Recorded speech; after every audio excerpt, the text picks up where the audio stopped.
সুপ্রিয় 2025 চলে এসেছি পরীক্ষার্থী, সবাইকে আমার সালাম, আসসালামু আলাইকুম। আজকে তোমাদের সামনে নতুন আমি একটি ভিডিও নিয়ে হাজির হয়েছি। দুর্বল স্টুডেন্ট যারা আছো তারা পরিসংখ্যানটা আরো একবার চোখ মিলিয়ে যাও। দেখো আমি তোমাদের সামনে পরিসংখ্যানের একটি ভিডিও নিয়ে হাজির হয়েছি। তোমরা জানো কেন্দ্রীয় প্রবণতার পরিমাপ তিনটি: গড়, মধ্যক, প্রচুরক। আচ্ছা, গড়ের অঙ্ক সংক্ষিপ্ত পদ্ধতিতে গড় বা গড় a plus summation fi ui ভাগ n গুণন h, a plus summation fi ui ভাগ n গুণন h। এটা গড়ের সূত্র, এটা মধ্যকের সূত্র, এটা প্রচুরকের সূত্র। গড়ের অঙ্ক করবা গেলে 5 গড় লাগে, মধ্যকের অঙ্ক করবা গেলে 3 গড় লাগে, প্রচুরের অঙ্ক করবা গেলে 2 গড়। গড়ের অঙ্কের মধ্যে 5 গড় কি কি গড়? শ্রেণীবৃত্তি, মধ্যমান, গণসংখ্যা, দাব বিচ্যুতি, গণগুণ, দাব বিচ্যুতি, গণগুণ দাব। আচ্ছা, মধ্যকের সময় 3 গড় শ্রেণীবৃত্তি, গণসংখ্যা, কমজোরিত গণসংখ্যা। প্রচুরকের সময় 2 গড় শ্রেণীবৃত্তি, গণসংখ্যা।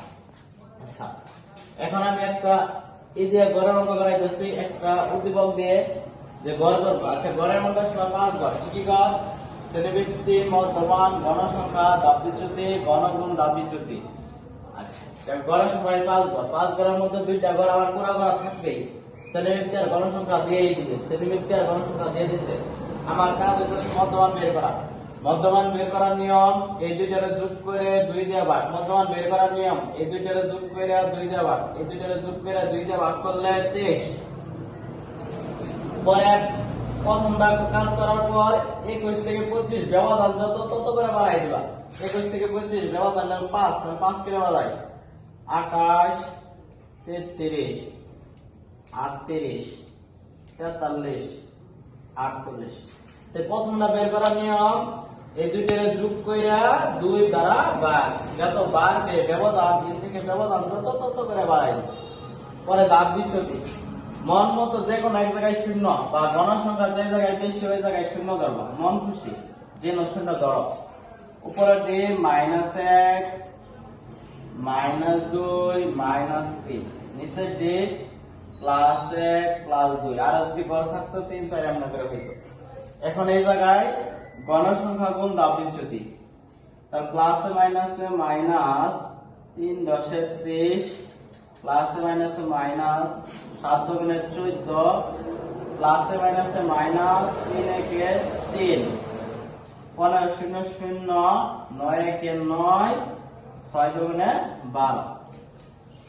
করার পরে এই জায়গায় সামেশন fi এর মান, সামেশন fi এর মান ক্যালকুলেটরে যার আগে যে চিহ্ন আছে এই চিহ্ন দিয়ে তোমার যা নামবো তাই আনসার।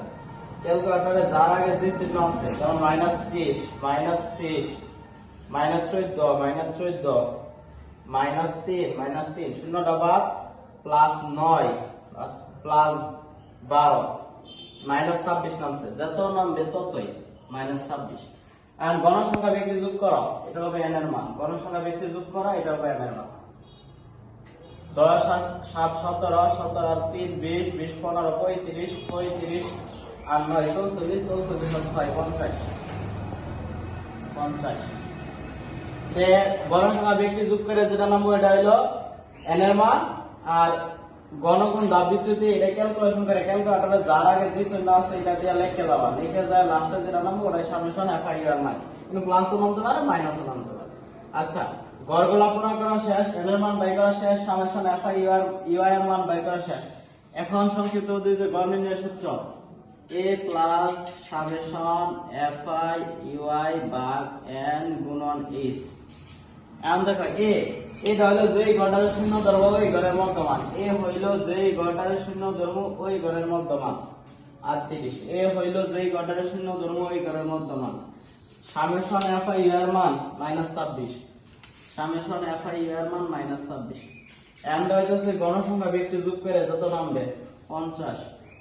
এইটা হইতেছে শ্রেণীবৃত্তি 21 থেকে 25, শ্রেণী ব্যবধান হইলো 5। 21 থেকে 25 শ্রেণী ব্যবধান 5। এখন প্লাস মাইনাসে মাইনাস, এখন কাজ হইলো 26 দিয়ে 50 এর ভাগ 5 দিয়ে গুণ। 26 ভাগ 50 গুণ 5, 2.6।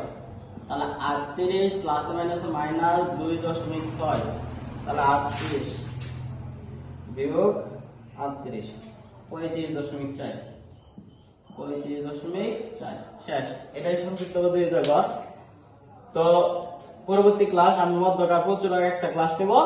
তো গড়ের অঙ্ক এটাই। তো গড়ের সময় কি কি লাগে, কি কি করা লাগে দেখলাম। তো কোনো সমস্যা হলে কমেন্টে জানিয়ে দিবেন।